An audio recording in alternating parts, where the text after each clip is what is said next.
Pemirsa, kita akan melanjutkan perbincangan bersama Kabiro Perencanaan dan Organisasi Badan Penyelenggara Haji Nur Alia Fitra. Pak Nur, jadi bagaimana rencana Presiden Prabowo yang menyebut tarif haji Indonesia ini bisa lebih murah dibandingkan dengan Malaysia? Apakah memang bisa direalisasikan? Ya, yang pertama Mbak Maria, jadi kita perlu sampaikan bahwa secara total biaya haji Indonesia dibandingkan dengan Malaysia itu kalau Indonesia kan 89,4 juta, sementara Malaysia 130-an juta. Jadi sebenarnya secara total Indonesia lebih murah daripada Malaysia. Hanya saja jemaah haji Malaysia ini mendapatkan subsidi yang lebih besar dikarenakan pengembangan dana dari tabung haji itu menghasilkan nilai manfaat yang lebih besar sehingga eh, nilai manfaat yang digunakan untuk mensubsidi jamaah menjadi lebih besar.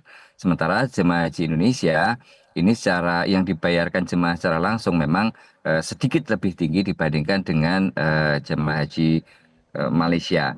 Ke depan memang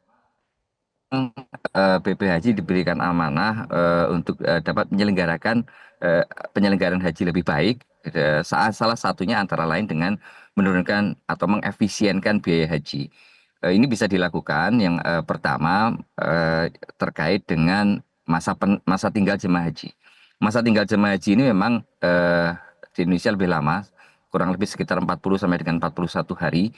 Dan ini memang sudah ketentuan dari pemerintah Arab Saudi bahwasanya jemaah haji negara yang mengirimkan lebih dari 30.000 jemaah haji ini diwajibkan untuk masa penerbangan untuk keberangkatan itu selama 30 hari. Dan ini sampai saat ini yang belum bisa istilahnya dinegosiasikan kepada pemerintah Arab Saudi dikarenakan memang bandara yang digunakan oleh haji untuk Indonesia itu hanya dua, yaitu Jeddah dan Madinah. Sementara pada masa-masa peak season itu sudah tidak mungkin untuk ditambah lagi. Sehingga ke depan dari Badan Penyelenggara Haji kami akan menegosiasikan agar menambah bandara. Salah satunya yaitu Taif gitu ya, yang kemungkinan ketika bisa kita gunakan ini bisa kurang lebih bisa memangkas untuk masa tinggal. Otomatis ketika memangkas biaya masa tinggal akan memangkas biaya haji. Kemudian yang kedua terkait dengan penerbangan barangkali ya. Penerbangan itu juga sama. Kita itu menggunakan penerbangan charter. Kita tahu bahwa ketika kita charter itu maka kita akan membutuhkan 4 kali flight. Jadi 2 kali pada saat keberangkatan dan dua kali pada saat pemulangan. Nah ini kita akan maksimalkan penerbangan yang kosong ini untuk dimanfaatkan antara lain misalkan pengangkutan kargo bagi jemaah, Ya. bagi barang-barang jemaah, kemudian untuk peningkatan pariwisata dari Arab Saudi ke Indonesia gitu. Jadi Baik. kita nggak coba itu, dan yang ketiga adalah terkait dengan upaya pembangunan atau istilahnya gini, akomodasi itu kita buat agar bisa kita gunakan sepanjang tahun. Ketika kita pada masa haji, kita gunakan untuk haji, sementara ketika tidak haji bisa dipergunakan untuk jemaah umroh. Nah ini menjadi salah satu tantangan tersendiri ketika kemudian sewa sewa sewa hotel ini lebih lebih bisa multi years katakan seperti itu, atau kita punya hotel sendiri, otomatis ini dapat memangkas biaya yang tadinya kita harus bayar katakanlah seperti itu, bisa kita kurangi karena kita sewanya sudah tahunan katakanlah seperti itu, Baik. kemudian tidak hanya dua bulan ya, satu musim ya, Tapi tapi itu sudah artinya tahunan dan banyak bisa yang dipakai bisa untuk disesuaikan begitu ya untuk Pak Nur ya, komponen hajinya sebenarnya bisa ya, jadi karena banyak banyak harga Mbak Maria yang Indonesia bisa jauh lebih murah ya. sebenarnya dibanding Malaysia ya Pak ya. Baik, jadi masih bisa Iya betul. disesuaikan Jadi komponennya. masih ada sisi-sisi yang bisa diefisienkan gitu lah Mbak Maria. Baik, baik, baik. Nah, tapi bagaimana pemerintah juga bisa menjaga kualitas layanan ibadah haji meskipun nanti tarifnya bisa murah? Ya, sudah barang tentu pada saat kita mengefisienkan, kita pasti akan berusaha agar apa namanya kualitas terjaga. Jadi begini, kita saat ini sudah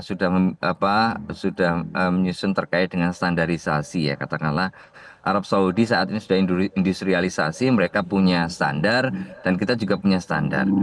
Standar terkait dengan layanan akomodasi, konsumsi, transportasi. Ini akan terus kita menjadikan pegangan dan akan terus kita negosiasikan dengan pemerintah Arab Saudi. Apalagi kita tahu bahwa Arab Saudi saat ini sudah masuk dalam industrialisasi. Jadi haji dan umroh ini tidak hanya kemudian ritual belaka, tapi Arab Saudi sudah maju sekian langkah bahwa mereka sudah melakukan industrialisasi dalam bisnis haji dan umroh. Nah, sudah barang tentu ketika penyelenggaranya adalah syarikah, itu banyak sekali syarikah saat ini yang mereka mereka semuanya iklimnya adalah iklim kompetitif gitu ya. Berusaha untuk memberikan layanan yang terbaik dengan harga yang lebih kompetitif. Insya Allah ke depan kita juga akan melakukan strategi-strategi terkait dengan penyediaan dan penyewaan layanan baik itu akomodasi, konsumsi dan transportasi. Insya Allah kita buat strategi Mbak supaya bagaimana harga tetap efisien dan layanan tidak turun bahkan mungkin bisa jadi bertambah gitu. Baik, Pak Nur, apakah tarif murah ini nantinya jika memang terjadi akan berdampak pada BPKH dan bagaimana pengelolaannya agar tetap berkelanjutan? Ya, jadi ini sangat bergantung Pak. Kita bisa murah atau tidak itu sangat bergantung dari Badan Pengelola Haji yang saat ini mengelola dana haji. Nah, dana-dana haji yang apa ya istilahnya setoran awal yang sudah terkumpul ini kan saat ini diinvestasikan hanya Pak menggunakan eh, deposito syariah dan surat berharga negara syariah. Jadi saat ini hanya dua instrumen itu. Ke depan kita mengharapkan agar BPKH dapat lebih strategis lagi untuk menambah biaya manfaat itu.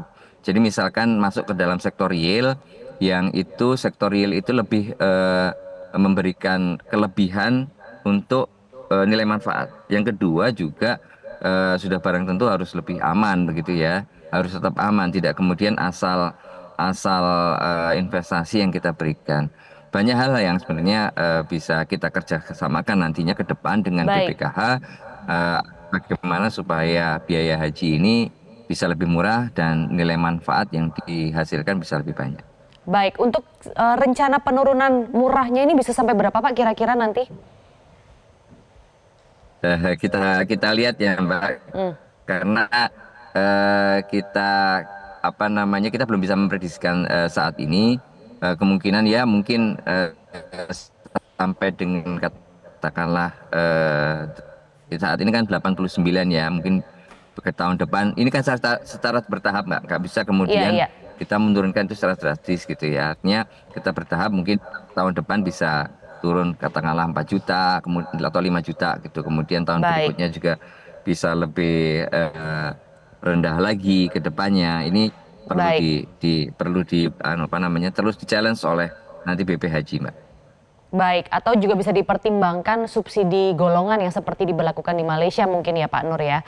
Tapi kita akan tunggu nanti bagaimana kebijakan atau langkah ke Betul depannya. betul Mbak. Nur Alia Ya, Fitra, jadi Kabiro Perencanaan dan Organisasi BP Haji. Terima ya. kasih atas keterangannya bersama kami di Metro Siang.